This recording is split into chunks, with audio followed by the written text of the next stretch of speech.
ጴሜንን ለማየት የሚሄዱ ወንድሞች በመንገድ ሳሉ ድምፁን ሰምተው ወደ ዋሻው ገቡና ተጽናንቶ ወደ አባ ጴሜን ዘንድ አብሯቸው እንዲሄድ ለመኑት። እርሱ ግን እዚሁ እሞታለሁ እንጂ አልሄድም አላቸው።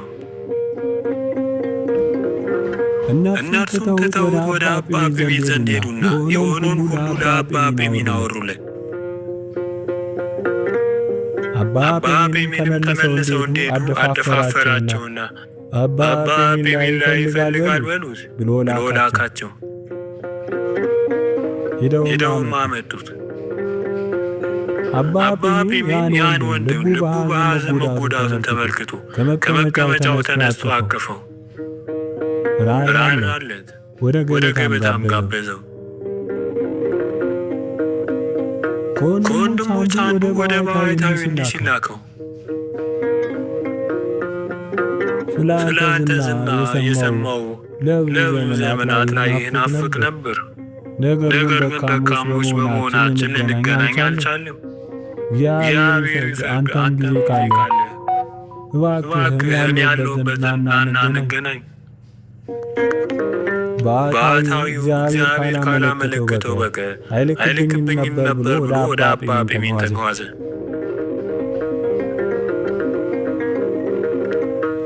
እዛ እንደደረሰ እርስ በርስ እጅ ተነሳሱና አረፍ አሉ። አባ ጴሜንም እንዲህ አለ፣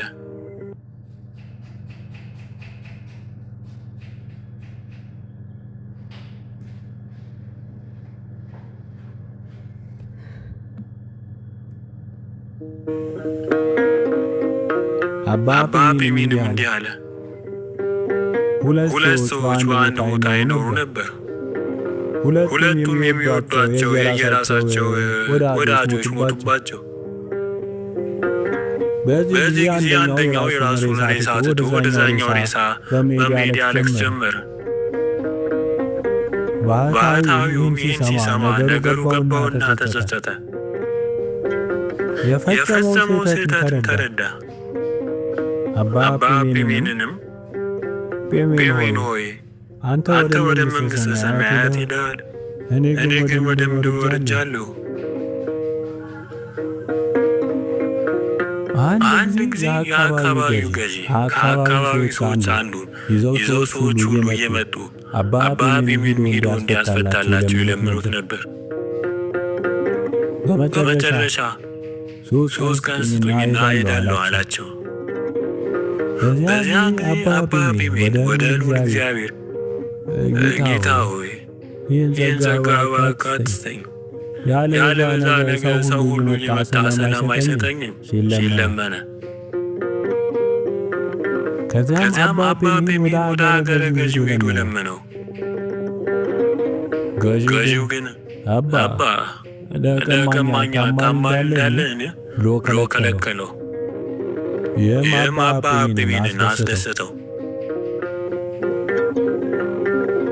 የሚያስተምር ነገር ግን የሚያስተምረውን የማይፈጽም ሰው ለብዙዎች ለጥማቸው ማርኪያ ለንጽሕናቸው ምንጭ እንደሚሆን ነገሩን ለራሱ እንደማያጠራ ምንጭ ማለት ነው።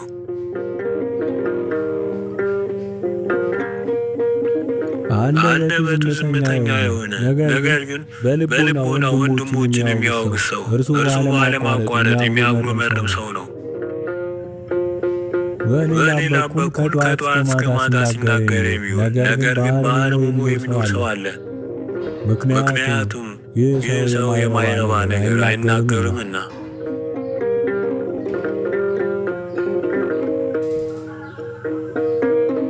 በመዝሙር ቀይድ ወደ ውሃ ምንጭ እንደምትናፍቅ አቤቱ እንዲሁ ነፍሴ ወደ አንተ ትናፍቃለች። መዝሙር 41 ቁጥር 1 ላይ ይላል።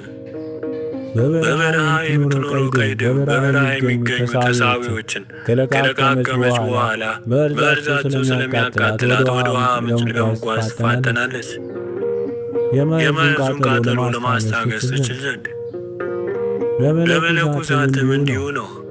በበረሃ ተቀምጠው በአጋንንት መርዝ ሲነዱ ይከርማሉ። በዕለተ ቀዳሚትና በዕለተ ሰንበት ወደ ምንጭ ቤተክርስቲያን መጥተው ከሥጋውና ከደሙ ለመቀበል ይፋጠናሉ፣ የክፉውን ምሬት ያጠፉ ዘንድ።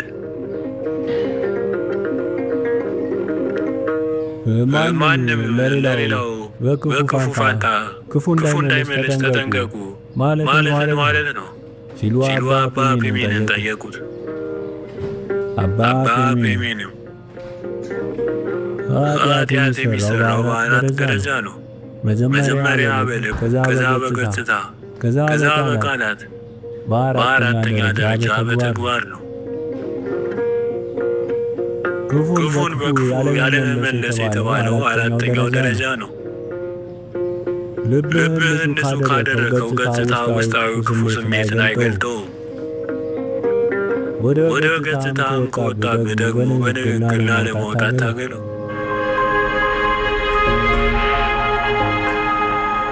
Bom Jabal Ali provides a clear framework. With Qur'an June, the aim was to create something natural, yet very personal.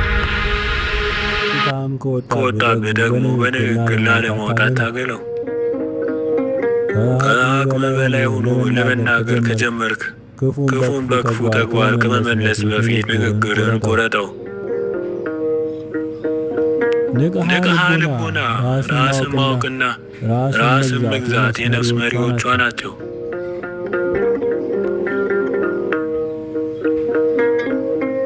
ቄስ ንቦችን ከክፉ እንደሚያባርራቸው ከተግባራቸው ውስጥ ጣፋጭነት እንደሚወስድባቸው ሁሉ ሥጋዊ ቅንጦትን ከነፍስ ውስጥ ፈሪሃ እግዚአብሔርን ያስወጠዋል፣ ተግባሯንም ሁሉ ያባክንባታል።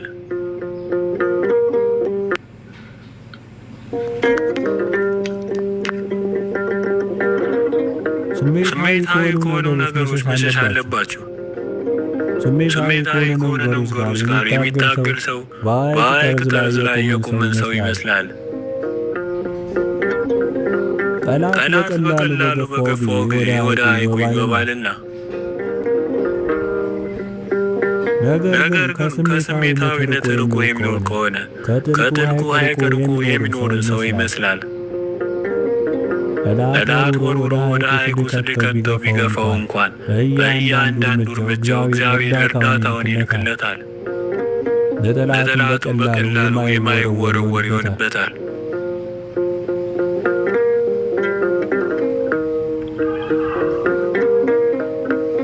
የፈቃድነት ተጋድሎና ድሎት የለሽ መሆን የምናኔ መሳሪያዎች ናቸው። በመጽሐፍ ኢዮብ፣ ኖኅ እና ዳንኤል ካሉ በዚያ አለው ተብሎ ተጽፏልና።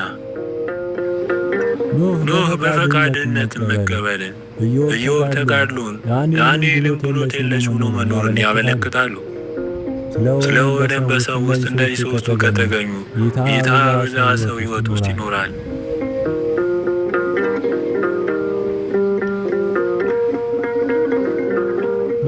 ወንድሜ ሲያጠፋ ብመለከተው ልሸፍንለት ይገባልን? ሲል አንድ ወንድም አባ ጴሜንን ጠየቀው። የወንድማችን ጥፋት በሰወርን ጊዜ እግዚአብሔርም የእኛን ይሰውርልናል። የወንድማችን ጥፋት በገለጠን ጊዜ ደግሞ የእኛን ይገልጥብናል ሲል መለሰለት።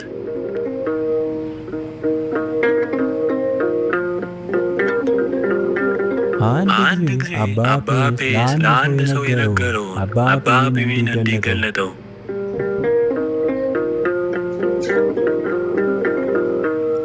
ልቦናዬ ደንዳናና ፈሪሃ እግዚአብሔር የሌለው ሆነ፣ ምን ላድርግ ሲል አንድ ወንድም አባ ጴስን ጠየቀው። አባ ጴስም ሂድና ፈሪሃ እግዚአብሔር ካደረበት ሰው ጋር ኑር፣ እርሱ ፈሪሃ እግዚአብሔርን ያስተምርሃልና።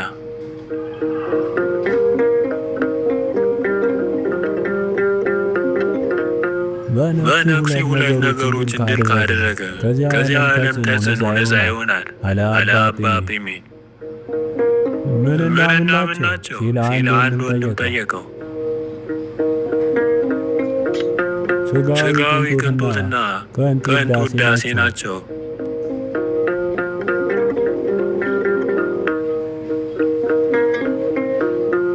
አብርሃም የተባለው የአባ አጋቶን ረድ አጋንንት እንዴት ነው የሚዋጉኝ ሲል ጠየቀው። አባ ፕሬሜንም አጋንንት አንተን ይዋጉሃልን ሲል ጠየቀውና እኛ የሥጋ ፈቃዳችንን የራሳችን ፈቃድ እስከፈጸምን ድረስ አጋንንት እኛን አይዋጉንም። የራሳችን ፍላጎት አጋንንት ይዋጉናል እንጂ እንፈጽማቸው ዘንድ የሚወጉን እነርሱ ናቸው። በእርግጥ አጋንንት ማንን እንደሚወጉ ለማየት ከፈለጉ የሚዋጉት አባ ሙሴ ጸሊምንና እርሱን የመሰሉትን ቅዱሳን ነው።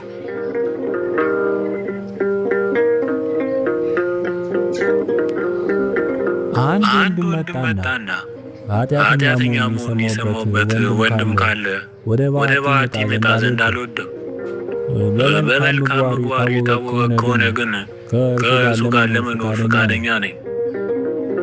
አባ ፕሬሜንም ሰማውና እንዲህ አለው፣ ለመልካም ወንድም ያደረግለትን 2 እጥፍ ለበደለኛ ወንድም አድርግለት፣ እርሱ ሕመምተኛ ነውና። በአንድ ገዳም ውስጥ ጢሞቴዎስ የተባለ ባህታዊ ነበር። በፍትወት ጾር የሚፈተን አንድ ወንድም አለ።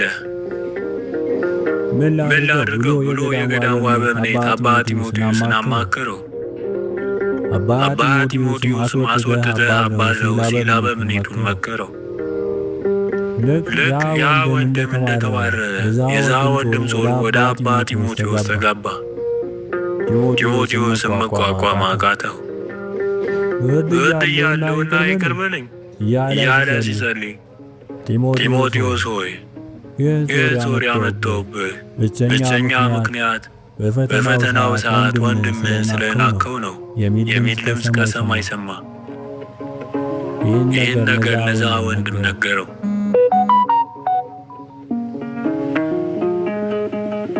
የተወሰኑ መናፍቃን ወደ አባ ፕሬም መጥተው ከቆዩ በኋላ የእስክንድርያው ሊቀ ጳጳሳት ከካህናት አንብሮተ ይቀበላል ሲሉ የሐሰት ወሬ አወሩለት።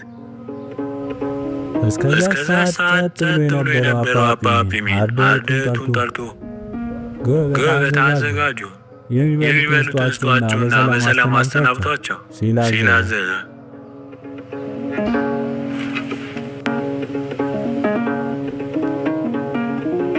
አንድ ወንድም እግዚአብሔር ስደው የሚል መንፈስ ይፈትነው ነበር። ይህንን ጾር ሊቋቋም ስላልቻለ ወደ አባቶች ለምክር ሄደ። ነገር ግን ጉዳዩን መግለጽ አሳፍሮት ሳይነግራቸው ተመለሰ። በኋላም ወደ አባ ፕሬሜን መጣ።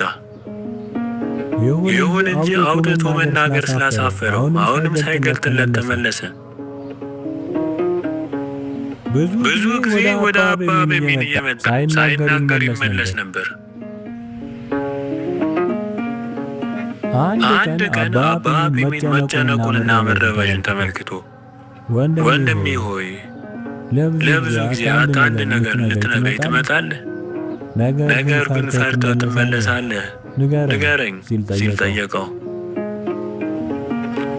ያም ወንድም አጋንንት እግዚአብሔርን ስደቡ እያሉ ይፈትኑኛል፣ ይህ ጉዳይ ስላሳፈረኝ ነው ብሎ መለሰለት።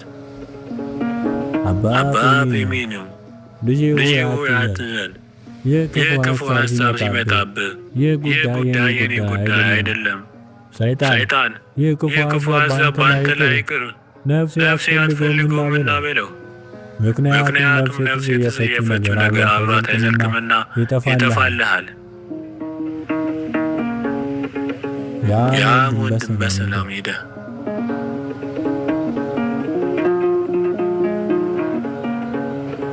አባ ሙናስ የተባለው አባት የተናገረውን ጠቅሶ አባ ፕሬሜን እንዲህ አለ። ሰው በበዓት ውስጥ እንዴት መኖር እንዳለበት ሳያውቅ ለ100 ዓመታት በበዓት ይኖር ይሆናል።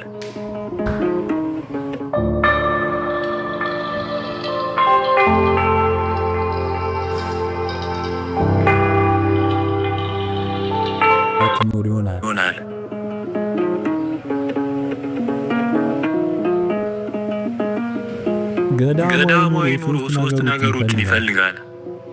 የመጀመሪያው ትህትና፣ ሁለተኛው ታዛዥነት፣ ሶስተኛውና እነዚህ ሁለቱን ሕያው የሚያደርጋቸው የሚያጸናቸው ገዳማዊ ሥራ መስራት ነው።